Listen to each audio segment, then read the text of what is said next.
Halo guys, selamat datang kembali di channel Oblitz. Kali ini kita bakal bahas sesuatu yang lebih keras dari batu karang, lebih awet dari hubungan kalian yang digantung. Apalagi kalau bukan deretan mobil badak di Indonesia. Kita sering dengar istilah mobil yang bisa bertahan seumur hidup, tapi apa sih rahasia di balik kap mesin mereka? Yuk kita bedah satu persatu dengan gaya santai tapi tetap berisi. Kita buka dengan sang legenda, Isuzu Panther. Kenapa mobil ini gak hancur-hancur? Rahasianya ada di mesin 4JA1 diesel konvensionalnya. Mesin ini gak butuh komputer canggih buat jalan. Selama ada solar dan kompresi, dia bakal nyala. Fakta uniknya, Panther itu sahabat pengusaha karena dia bisa minum solar kualitas paling rendah sekalipun tanpa batuk-batuk. Hal yang bakal bikin mobil diesel modern langsung masuk ICU. Lanjut ke Toyota Kijang Innova, khususnya yang pakai mesin 2KD diesel. Ini adalah definisi mobil keluarga yang gak tahu cara capek. Rahasia ketahanannya ada pada over-engineering dari Toyota.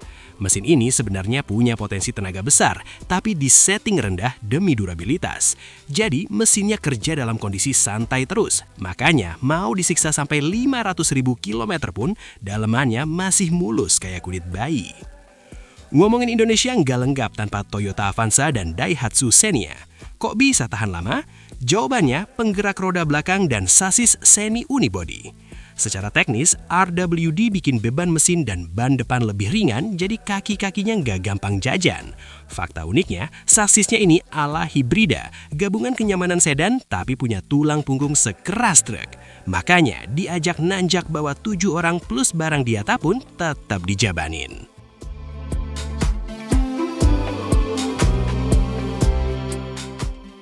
Pindah ke dunia komersil, ada Mitsubishi L300 atau L-Sapec. Ini mobil ajaib, karena desainnya nggak berubah sejak zaman Majapahit, tapi tetap laku. Kenapa? Karena mekanik di pelosok manapun pasti bisa benerin mesin 4D56-nya. Fakta uniknya, posisi mesin di bawah jok bikin sopirnya kerasa kayak naik panggangan kalau lagi macet. Tapi itulah harga yang harus dibayar demi mesin yang nggak bisa mati. Lalu ada dua maut, Toyota Hilux dan Fortuner. Mereka ini dibangun di atas platform IMV yang memang dirancang untuk medan ekstrim. Komponen kaki-kakinya itu ukurannya raksasa dibanding mobil biasa.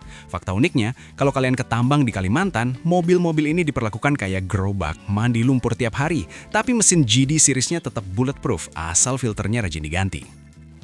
Masuk ke segmen ekonomis, kita punya Suzuki Carry. Ini mobil yang bikin ekonomi Indonesia muter. Mesin G15A-nya itu sangat sederhana dan punya manajemen panas yang bagus. Rahasia awetnya, Suzuki bikin mesin yang komponen geraknya minim friksi.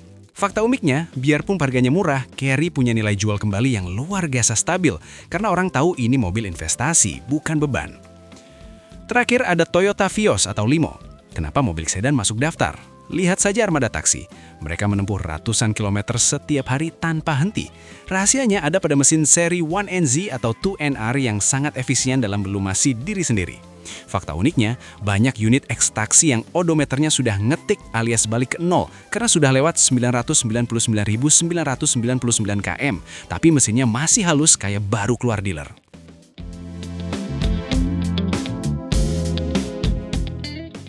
Kenapa sih mobil-mobil ini bisa tahan lama banget? Secara teknis, rata-rata mereka pakai sasis leather frame atau konstruksi yang kaku. Sasis ini lebih tahan terhadap puntiran saat lewat jalan rusak dibanding sasis monokok mobil kota zaman sekarang yang lembek. Jadi, meskipun bodi lecet-lecet, tulang punggungnya tetap lurus dan kuat. Selain sasis, rahasia lainnya adalah minimnya sensor elektrikal yang sensitif. Mobil modern kalau sensor kena air dikit langsung cek engine nyala. Mobil-mobil badak ini cenderung mekanikal. Selama komponen fisiknya masih nyambung, dia bakal tetap jalan. Ini yang kita sebut dengan istilah low stress, high durability dalam dunia teknik otomotif. Fakta unik lainnya, kebanyakan mobil di daftar ini punya ketersediaan suku cadang yang nggak masuk akal banyaknya. Dari yang original sampai yang KW sekian, semua ada.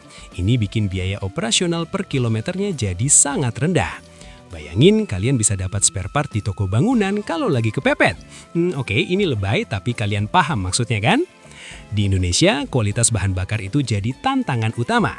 Mobil-mobil ini menang karena perutnya karet. Mereka nggak manja, harus minum Pertamax Turbo atau Dexlite Rama. Isuzu Panther atau L300 lama dikasih solar biasa pun tetap narik meskipun asapnya bisa bikin fogging satu komplek. Tapi hey, itu tanda kalau dia masih hidup.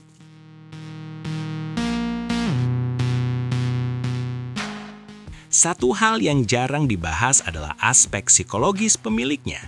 Pemilik mobil-mobil ini biasanya sangat paham kalau mobil mereka adalah alat kerja.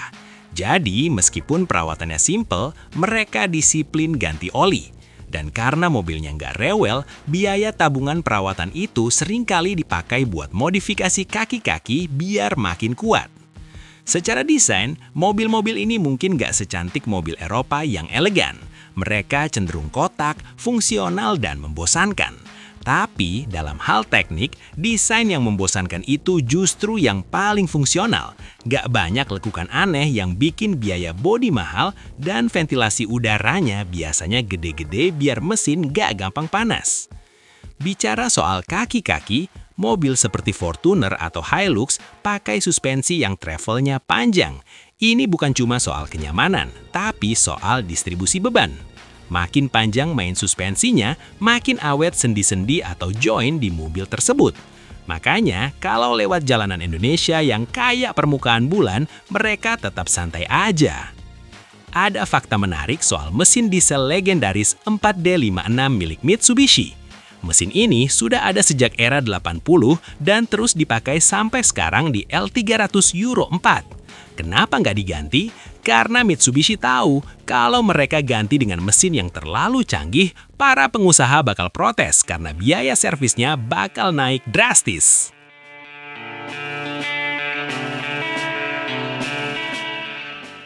Bagi Anda yang mau cari mobil buat dipakai sampai anak cucu, 7 mobil ini adalah jawabannya. Mereka bukan cuma kendaraan, tapi investasi jangka panjang. Memang sih fiturnya nggak sebanyak mobil zaman now yang punya layar segede TV. Tapi apalah arti fitur canggih kalau mobilnya sering mogok di pinggir jalan tol? Intinya, mobil yang tahan seumur hidup itu adalah mobil yang jujur. Mereka nggak berusaha jadi sesuatu yang bukan dirinya. Mereka dirancang untuk satu tujuan, sampai ke tujuan. Nggak peduli seberapa hancur jalannya atau seberapa berat bebannya. Itulah kenapa mereka jadi legenda di industri otomotif tanah air. Jadi, dari ketujuh mobil tadi, mana yang menurut kalian paling badak? Apakah si Reject Diesel Panther atau si mobil sejuta umat Avanza? Tulis di kolom komentar ya. Jangan lupa buat rawat mobil kalian. Susakti apapun mesinnya, kalau nggak dikasih oli ya bakal wassalam juga akhirnya. Sekian dari kami untuk kali ini. Semoga informasi teknis yang dibalut santai ini bisa nambah wawasan kalian soal dunia otomotif Indonesia.